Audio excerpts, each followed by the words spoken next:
On Boss Lady today, we have with us Aditi Dugar. She is a co-founder and director of Urban Gourmet, which has multiple verticals, including the very famous restaurant Mask in Mumbai, which has been in the list of Asia's top 50 for the last 4 years, right? Actually, 6. 6. So on Asia's list, the list is by the world 50 best restaurants, and on Asia's list, Mask has been crowned the #1 restaurant in India 4 years in a row. And the ranking they don't give in Asia. We were number 19 in Asia this year. That is huge. Which restaurant was #1 in Asia? Gagan. In Bangkok. In Bangkok. All right. So it is so interesting. You studied commerce, you worked at a private equity fund, and then you quit all of that to start a catering facility, right? Yes. So clearly what you study doesn't influence what you are finally going to do, right? I don't think I was also destined maybe to set out to do hospitality, but it was really an accidental journey.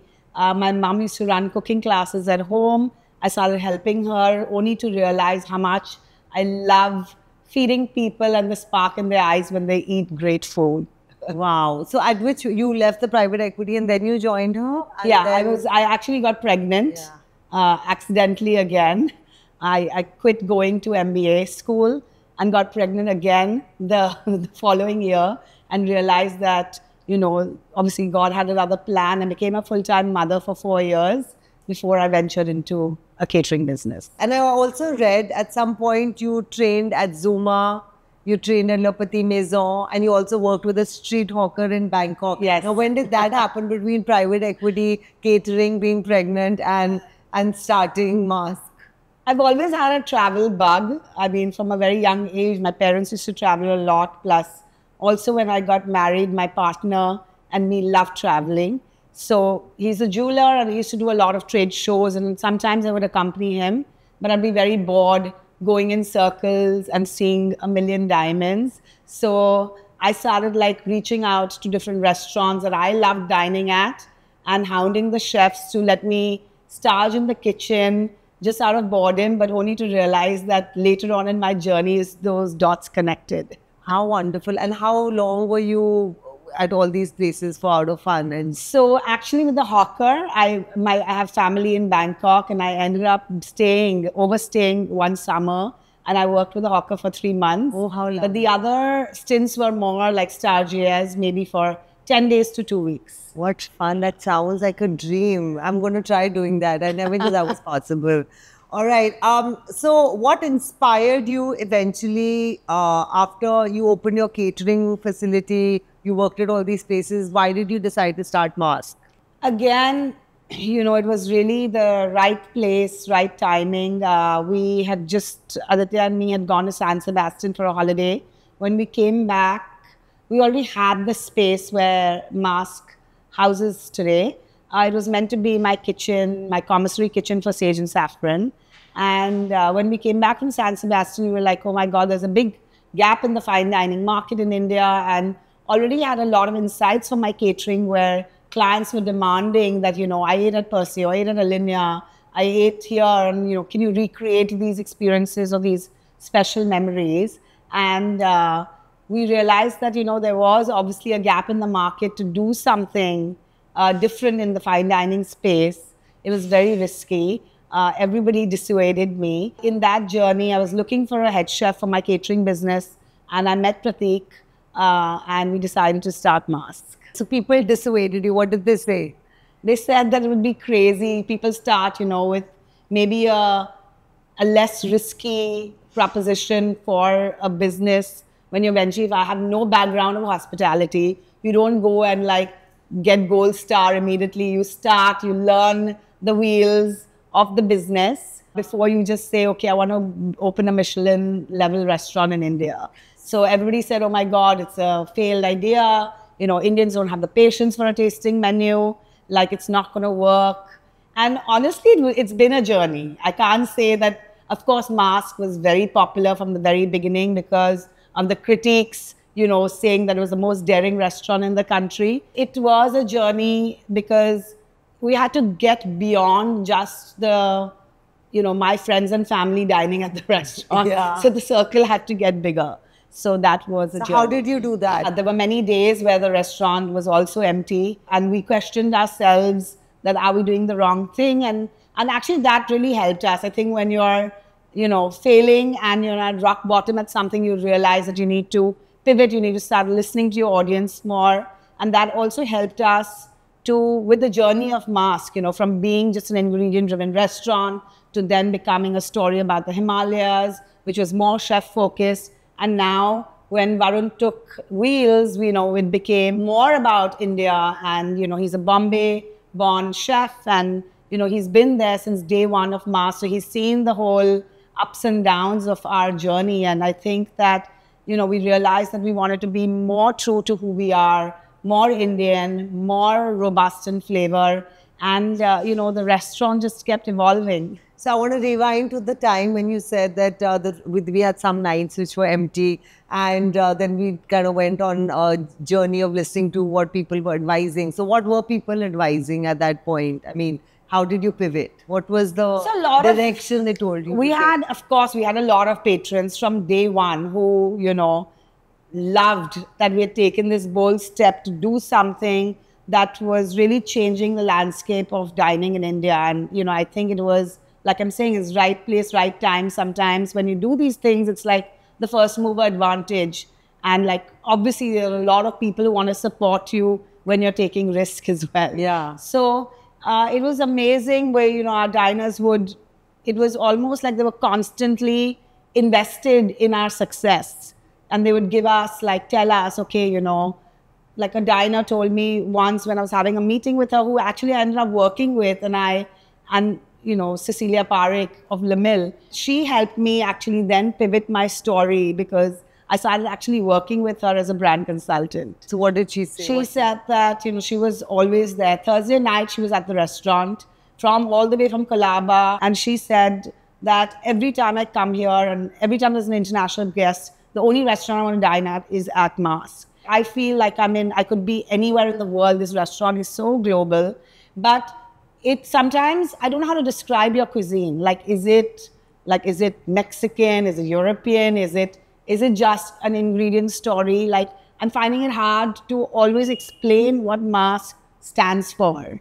And I think that it's very important that you know what you stand for and you start defining that better. So then you started with Prateek's Himalayan story. Himalayan story. I remember, because I was hanging with a lot of people from the food world, and they told me how Varun was considering leaving, and then Prateek left, yes, and he was moved up. Tell us a bit about, the world of fate there. I think it happens, right, in all kitchens, because the head chef gets all the attention and the focus, but it's never really just about one person. It's such a big team effort. And it's really also the Mask kitchen. It's like everybody is contributing to that menu. It's that there's so much R&D and research that goes behind every dish that is really a team contribution. It's not one person. Of course, there's always one director, but it is really... So how did you first find Prateek?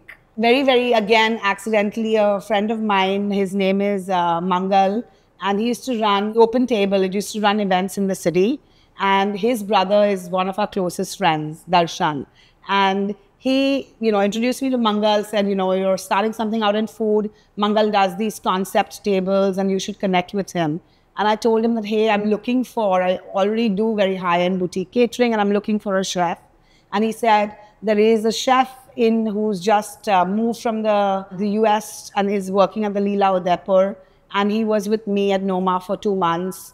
He was charging there for 2 months, and maybe you want to reach out to him. He's looking for a creative opportunity. So that's how we kind of ended up chatting. Wow. Now you got Varun, who's such a great creative fit for you as well. So for people who want to start out like you and have their own restaurants, what is the art of finding the perfect chef in terms of who's a great fit for them? I think there's no such thing as a perfect chef.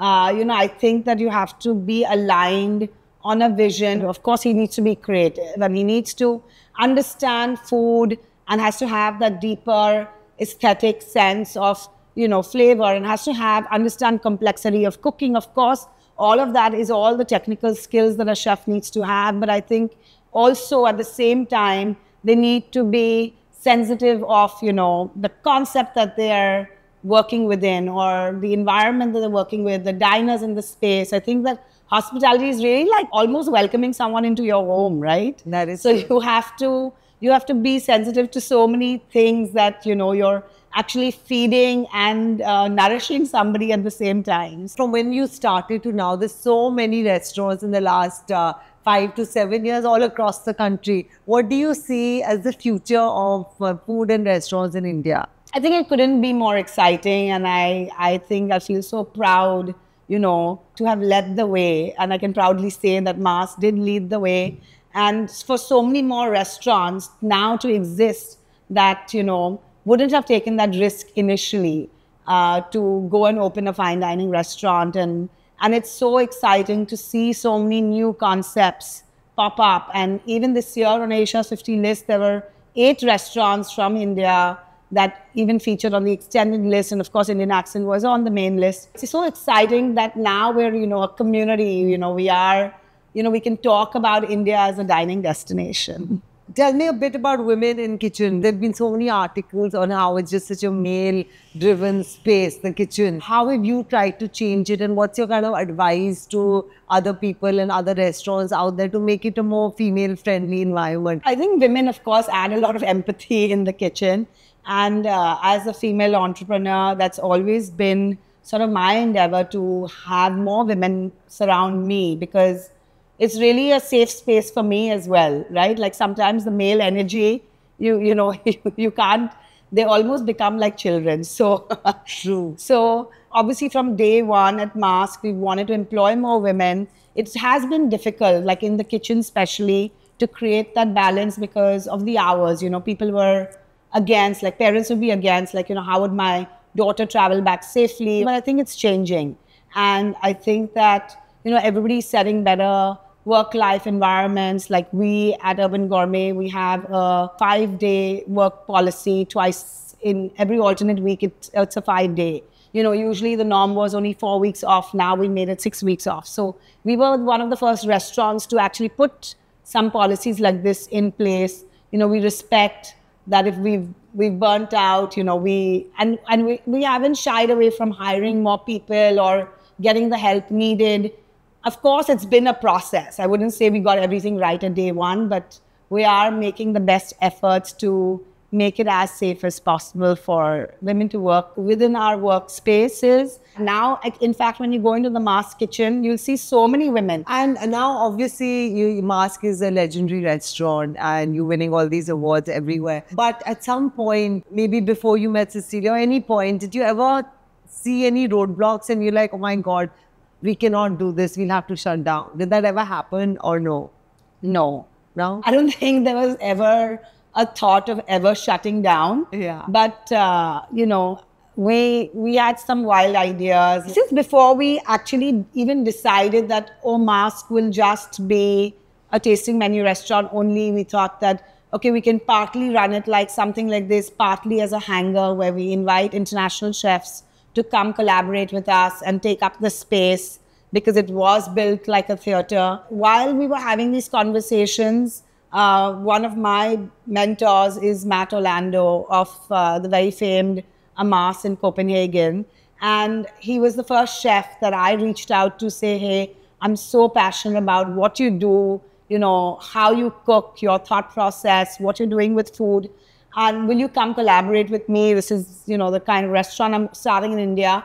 And literally without even thinking, he said, I'm going to be your first collaborator.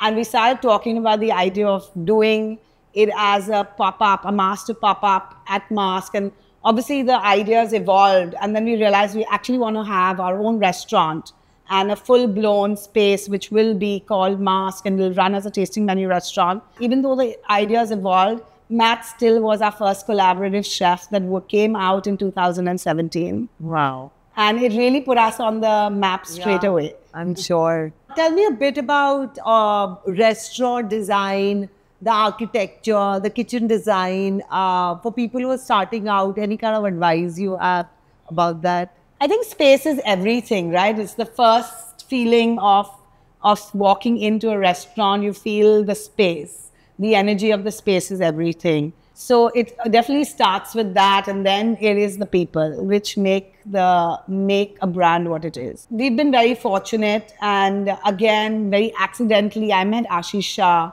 in my journey of starting out Mask, where I was flipping through a magazine and I was like, who's going to design my space? And Ashish was at that time had designed Hrithik Roshan and Katrina Kaif's houses, and something about his aesthetic just like kind of spoke to me, because I really was very inspired by Danish design or Japanese aesthetics of the wabi-sabi and minimalism, and Ashish really had that voice. And I called him, and we ended up speaking for a 5-minute phone call turned into a 2-hour phone call. And the next day, he was at the space. He walked in and he literally said all the words I wanted to hear. He's like, I imagine this as, a theater with a big drop curtain, the chefs coming out to do the service, fluted walls to, feel like an Art Deco theater. But in the sense, it's still timeless, we have a Rathan Berman structure as to divide the two spaces of the restaurant, which is the bar and the dining space. And he brought like art and minimalist design into the space. And I mean, 9 years later, even people walk into Mask and think that it's brand new. Brand new. Lovely. And what is this also done? We actually designed the space during COVID. Okay. So it's really borrowing from Ashish's aesthetic, but we designed it with Nikita Pai. Okay. But of course, these lights are by Ashish Shah. Okay, we have some rapid fire questions for you. What's your favorite restaurant? It's very tough because every city I have a new favorite, right? Like I go to New York, I have to eat at 11 Madison Park. When I'm in Mexico, I think Rosetta was one of my most favorite memorable meals. In Tokyo, it definitely has to be Pizza Bar on the 38th. I mean, it's crazy that the best pizza is available in Tokyo. So I guess I have a lot of favorite memorable meals across the world. Okay.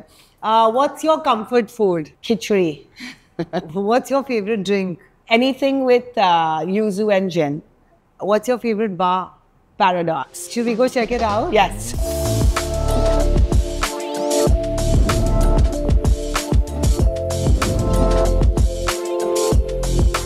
What's the wildest thing that inspired you to create Paradox and make it so out of the ordinary? I just got sick of every place that I went to in Bombay. I just needed a place where I could get away, where I don't have to fight to get in, where I don't have to wait half an hour for a drink, where I don't have to screen one. I will use my voice to talk to my friends. And that was it. There was no place like this. We just stopped going out. And we just had to create a place where we wanted people to come back out again. This has really been his dream. Yeah. I think even before Mask, he always wanted to open a bar. So this is really his baby. Lovely. All right. If Paradox were a person, how would you describe his personality? Quirky, rebellious, mysterious, or something else entirely? Rebellious. Mysterious. Mix of both, I think. What's the most unexpected drink or menu item at Paradox that's guaranteed to make people say, wait, what? Cheap date. It's a wild drink. Inside called a cheap date. It's with Blue Label and caviar, and it's priced at 10,000 bucks a pop. How do you keep the fun factor dialed up to 11, whether it's at Paradox or at Mask? We've always done everything without a rule book, and we've always gone with our gut, and we've believed in taking risks. What's the worst that's going to happen? You'll make a mistake, you just start again.